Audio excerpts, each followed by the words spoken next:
কি রে বাবা, কিছু না জানা হঠাৎ করে চলে আসলি? আরে গাড়ি কার? এই গাড়ি ডেপুটি ডিরেক্টর সাদিক সাহেবের ছিল। তারপরে তোর গাড়ি, তোর গাড়ি দেখছো, পাগল পাগল ছেলে। খুব সুন্দর হয়েছে রে। দাদা ভাই, দেখছো এটা কার গাড়ি? আর গাড়ি আমার ছেলে স্বামী।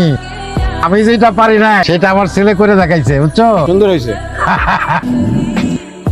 কেমন লাগতেছে তোমার? ভালো। সন্তান যখন ভালো থাকে, বড় কিছু করে, তখন নিজেকে সফল মনে হয়।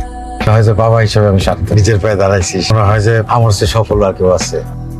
আমি কখনো আমার বাবাকে জড়িয়ে ধরে চুমু খাইনি, আমার অনুভূতিগুলো প্রকাশ করিনি। আমি কখনো তাদের বলিনি আমি তাদের কতটা ভালোবাসি, গোপনে তাদের জন্য কতটা দোয়া করি। আমার একটাই চাওয়া, আমি যেন পূরণ করতে পারি তাদের সকল ইচ্ছে ও সকল পাওয়া। বাবা তুমি আমার যত খুশির কারণ।